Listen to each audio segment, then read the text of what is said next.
I'm reading lately. There's you said you shouldn't have said you retired, or you shouldn't have retired. No, I didn't. Yeah, I said I shouldn't have. Because you hired me. Yeah. About a year after you retired from making albums. Retired. We put quotation. And I used to, I'd be in the office. We used to talk about different things, music projects, and I could see you. I don't want to say itching, but you did like you did the Jeezy song. Yeah. Hoes on that. Then you did another song. I was cheating. Then you just started coming. I was like, because I called Allow me to reintroduce myself. My name is Ho.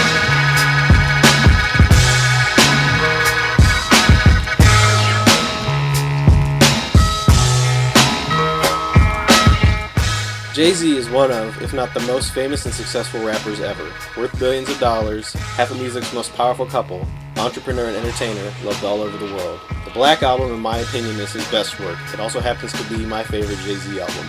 Surely some of the success of this album has to do with the state of music at the time. MP3s are starting to dominate music distribution, and hip-hop had basically become pop music.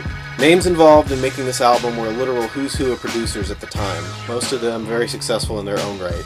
Jay-Z had only started his solo music career 7 years earlier, putting out an album every year, each one a bigger success. Jay-Z's storied career was at its peak, and he wanted to go out on top. But it was not always this way. Here's a brief history of Jay-Z leading up to the Black Album.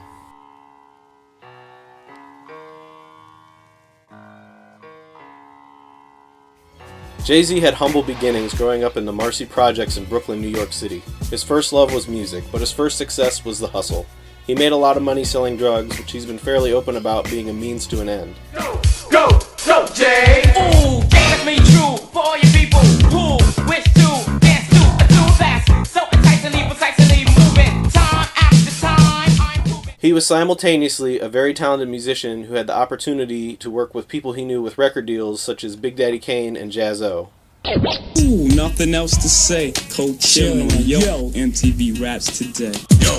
The first time I ever seen someone rapping, I remember I was in Marcy Projects. I knew a guy by the name of Jazz who had a record deal in I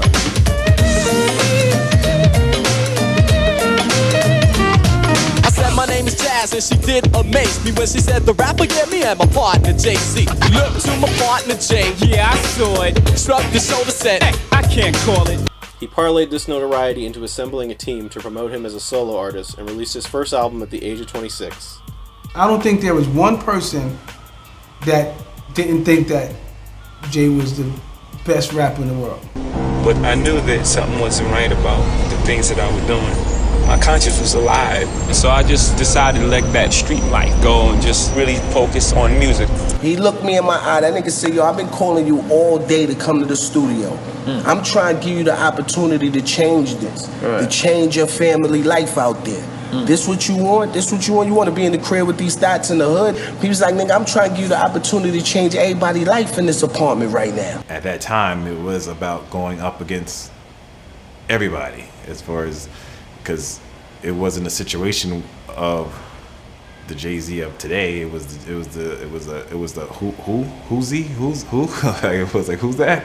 You know, so it was more so turning the who is that to I'm the one.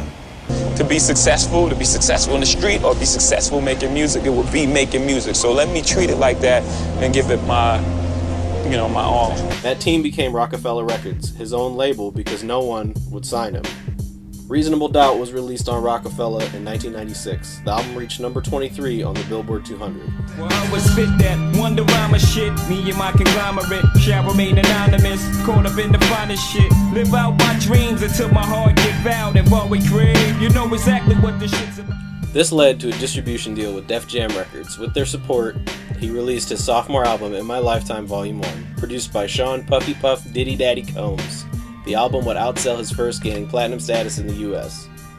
In 1998, Jay-Z released the follow-up, Volume 2 Hard Knock Life, whose title track was the most commercially successful Jay-Z single to that point. The song peaked at number 15 on the Billboard Hot 100 and number 1 on the rap R&B charts.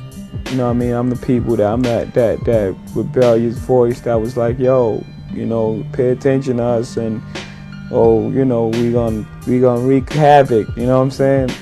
On December 3rd, 1999, Jay-Z was arrested for the stabbing of a young record executive, Lance Rivera, during the party to promote a new Q-Tip album at the Kit Kat Club in Manhattan. Witnesses told cops that Sean Carter, quote, walked up to Rivera and said, "Lance, you broke my heart." And then Jay-Z pulled out a knife and, quote, plunged it into his back and stomach, end quote. Several rap industry insiders say Jay-Z believed Rivera had been distributing bootleg copies of his new album. Jay pled guilty and was ultimately sentenced to 3 years probation. 25 days later, Volume 3, Life and Times of S. Carter was released, closing out the trilogy. The album contained the song Big Pimpin', which reached number 18 on the Billboard Hot 100. In Rolling Stone's updated 2010 list of the 500 greatest songs of all time, the song ranked at number 467. Jay-Z later revealed he regretted the song's lyrics and is quoted as saying, "I can't believe I said that," and kept saying it. "What kind of animal would say this sort of thing? It's really harsh." Also in 1999, Rocawear launched, Rockefeller's clothing line. The brand was co-founded by Jay-Z and Rockefeller president Dame Dash. It was their first move into an endeavor outside of music. You know, like I was driving around, I was in the projects one day and I was leaving the projects and everybody was like, "Yo, you know, be careful, da-da-da-da." This is some place where I grew up, you know what I mean, all my life. I've been having chains on, you know what I'm saying, I've been going through this place since I was a kid. Yeah, I grew up there. And for people to say that about you around your own way, and these are like, Holmes, you ain't been scheming on me, you ain't been doing nothing to me. What makes you think that I sold 5 million records that you could do something to me? 2000 saw the release of Dynasty, Rock La Familia, which was originally intended to be a compilation album for Rockefeller artists, which makes sense given the title. But Def Jam wanted another Jay-Z album. The album was notable for featuring producers such as the Neptunes, Just Blaze, and Kanye West early on in their careers. The Dynasty sold over 2 million copies, however is not fondly remembered as his previous releases. On September 11, 2001, just hours before the terrorist attacks that would make that day infamous, The Blueprint was released. The album debuted at number 1, went on to go double platinum, and would later be added to the Library of Congress. Jay-Z only had one feature, Eminem on the song Renegade, which Eminem also produced. 4 songs were produced by Kanye West, including the song Takeover, which was notable for the lyrics that would enter Jay into a feud with another legendary New York MC, Nas. Also in 2001, Jay-Z and Beyonce, who was famous for being a Destiny's Child at the time, had started dating. 2002's The Blueprint 2, Gift and the Curse was released as a double album. Although it originally got a lukewarm reception from critics, it still debuted at number 1. The first disc featured a more radio-friendly type of song, which was The Gift, while the second disc was more lyrically oriented with darker themes, called The Curse. Kanye West also makes his first rapping appearance on the song The Bounce, produced by Timbaland. And that brings us to the Black Album. Is this not why you are here? There's a gatefold. Look at the it's all smudged up though because I got greasy hands. Jay-Z announced work on his 8th studio album at the opening of his 40/40 Club in New York City. During a press tour, it was revealed that this would be his final album. Now, Jay, rumor has it that this Black Album is going to be your last album. Is this going to happen, or is this not happening, or what's the deal? Yeah, that's where I'm at right now. I'm gonna record this album. Don't start that. Why are you retiring? I just felt like, you know, I mean, what more can I say? Like achieve as a solo artist. Mm-hmm. You know what I'm saying? Like I'm in the comfort zone as far as making the music. Still got to challenge myself in life. I got to step outside my comfort zone. That's just part of being alive. The game right now, it seems like everybody just follow what everybody else is doing. Yeah. And that's not rap music. That's not what it's about. Rap is about being rebellious. Mm-hmm. If everybody over here is doing that, I'm doing this. Look at me over here. Jay had actually been toying around with the concept of a retirement album since the late 90s. The first incarnation of the Black Album was to be produced in its entirety by DJ Premier. The second iteration of the Black Album was then intended to be a 12-track album with a different producer on each track. Ultimately, the Black Album we got was 14 songs with 10 different producers, so kind of like the second idea for the album.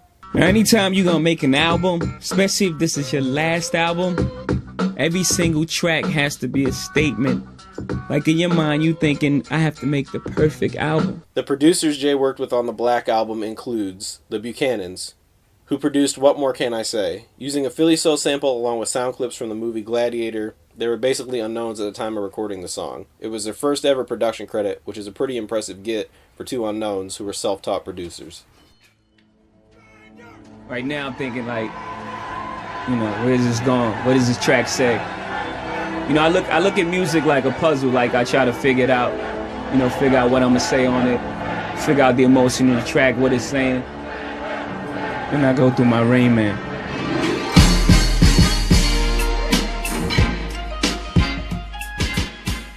Timbaland, frequent collaborator with Jay-Z, first producing 2 songs that appeared on Volume 2, Hard Knock Life. They continued to work together on the albums between then and the Black Album. Dirt Off Your Shoulder was his contribution to the Black Album, and in my opinion, it's one of the most recognizable instrumentals by Timbaland.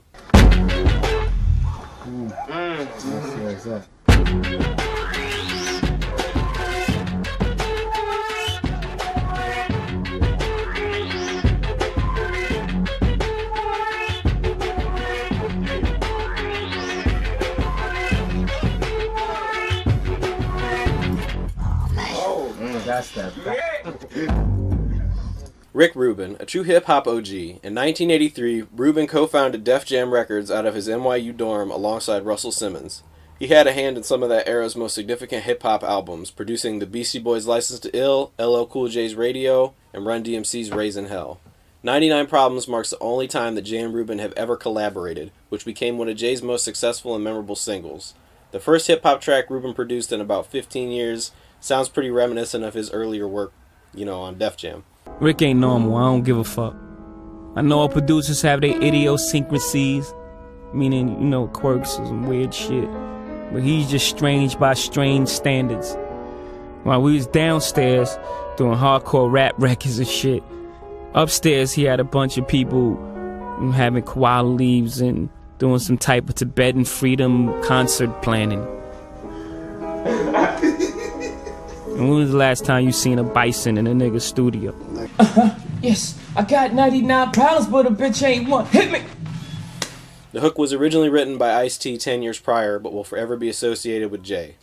Kanye West. In 2003, Kanye was still relatively unknown to most people. In the years before his debut, he was a respected producer, debuting on Rockefeller with the Beanie Siegel song The Truth in 2000. He produced many songs for other Rockefeller talent like Cameron, Freeway, and of course Jay-Z. You taping him? Good? No, if the Black Album was like the Black movie or something. So the soundtracks are like scores to scenes that's going on in the movie.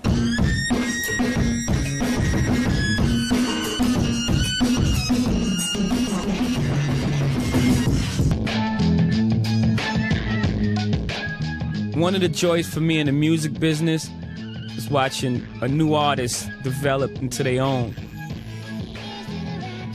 I mean, that shit just bring me joy, like to see an artist come from nothing and then, they known, he has a name. That's Kanye West. That's Kanye West. He's signing autographs. Encore went on to be one of the most recognizable Jay-Z songs, thanks in part to the many remixes of the song. The reggae dancehall influenced Lucifer was another Kanye contribution.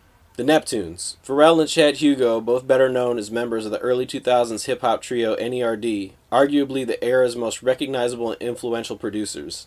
Most famously contributing to songs by Clips, Snoop Dogg, Khalees, ODB, and Justin Timberlake. The duo's involvement in past projects with Jay include the Dynasty single I Just Wanna Love You, and then producing 4 tracks on the Blueprint 2. Just 6 months prior to this project, Jay appeared on Pharrell's debut single, Frontin'. Change Clothes was somewhat similar to the Dynasty single in that it features Jay's verses with Pharrell's sung hooks, in kind of a duet style, which they would also go on to do on the Blueprint 3, in another song. Probably not as solid of an effort compared to their other song on the album, Allure.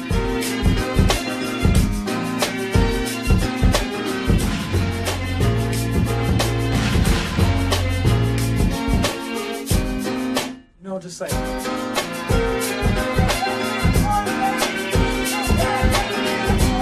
There's no way in the world I'm not getting my movie shit off on the last album. The last album?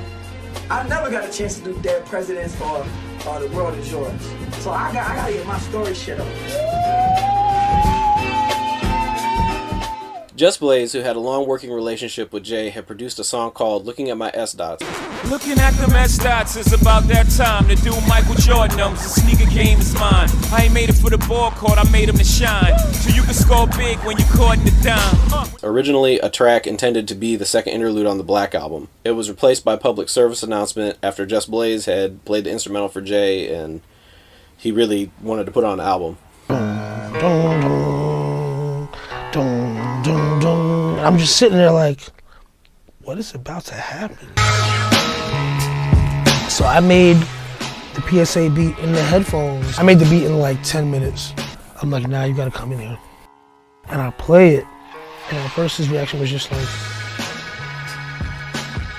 so he comes in the next day, spits the whole thing over in one take, and it was like, add that to the album, take looking at my S-Dots on. So yeah, scrap looking at my S-Dots, put that on, and then 2 or 3 weeks later, we're at the Garden, and the entire arena knows the words. Allow me to reintroduce myself. My name is So, since they were both supposed to fill the same spot on the album, they both share the same closing statement. A female voice saying, Now, back to our regular scheduled program. L'album noir, the Black Album. He also produced December 4th, which had the illest mom feature I can think of. Other producers on the album include Eminem with Moment of Clarity, Ninth Wonder with Threat, DJ Quick with Justify My Thug, and Encore with My First Song. Dr. Dre also produced a track titled The Theater that failed to make the final cut on the album. Samples used in the production of this album were all over the place. Artist samples included Hugo Montenegro, Gershon Kingsley, The Chi-Lites, MFSB, John Hall, R. Kelly, Billy Squier, Mountain, Wilson Pickett, Run DMC, and more. On November 14th, 2003, the Black Album was released. The album debuted at number 1 and sold 463,000 copies on its first week. Overall, it had sold more than 3 million copies in the US, and it became Jay's top-selling album of the 2000s and the 136th highest-selling record of the decade in the United States. The album ranked number 349 on Rolling Stone's 500 Greatest Albums of All Time. Jay really went all out on the lyrics of the album, selling the point that this was his last solo effort and telling his story on how he got to be on the top and why it was time to leave. Starting with Interlude. Really encapsulates him starting from nothing, working to achieve a goal, being a musician, and becoming one of the greatest of all time. December 4th is about his upbringing in a broken home and how he started hustling and drug dealing, finally the decision to leave all that behind and become a rapper. What more can I say? It's basically justification for his retirement. He'd seen about all that the success of rap had to offer. He was ready for the next chapter. Encore is almost alluding to the fact that he'll return.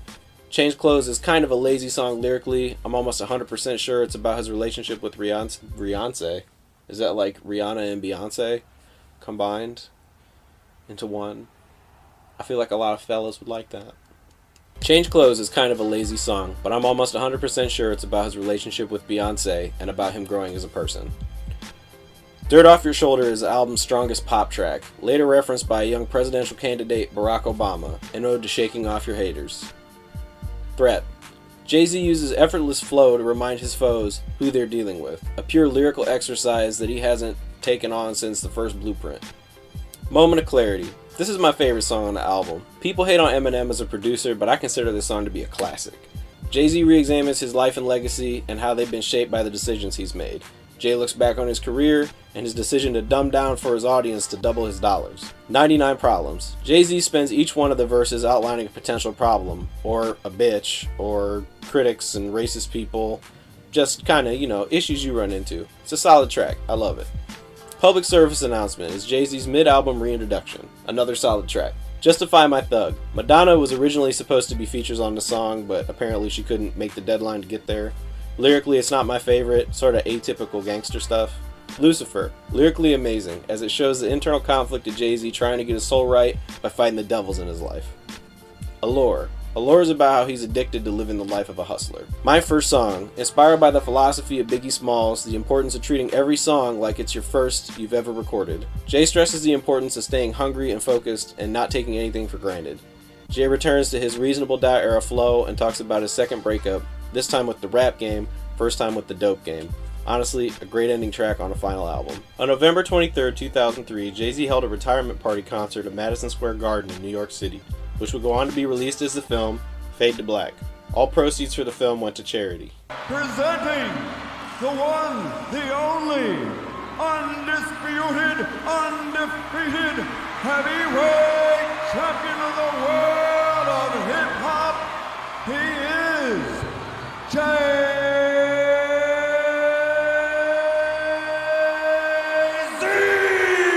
Never been a nigga that's good for this long, this hood, or this pop, this hot, or this strong, with so many different flows. This one for this song, and this one, I switch it up. This one will give it up. It's fuck, too lazy to make up shit. They crazy, they don't pay attention, they just trace me. You know what? Soon they forget where they pluck. They whole staff from them, try to reverse the outcome. I'm like, I'm not a biter, I'm a writer for myself and others. I say a big verse, I'm only picking up my brother, picking up my barrel. I'm big enough to do it, I'm that thorough. Plus I know my own flow is foolish. So the rings and things to sing about, bring them out. It's hard to yell when the barrel's in. Say what? Say what? While Jay-Z was retiring from making new studio albums, many side projects and appearances soon followed, including a greatest hits record, as well as the release and tour of Unfinished Business, the second collaborative album between Jay-Z and R. Kelly, the first being 2002's Best of Both Worlds. Probably the worst of all decisions in hindsight to work with R. Kelly, but hey. Let's move on. In 2004, Jay-Z worked with rock group Linkin Park, and they released their collaborative remix EP Collision Course, which featured mashups of both artists' songs as well as a concert DVD. The single n.e.r.d. Encore went on to win a Grammy for Best Rap Song Collaboration, and the album would sell over 1 million copies in the US. In December 2004, Rockefeller released the Black Album on vinyl as a cappella tracks. Producers and DJs would rework his final album into creations such as the Grey Album by Los Angeles producer Danger Mouse, which combines Jay's words with the music from the Beatles' White Album.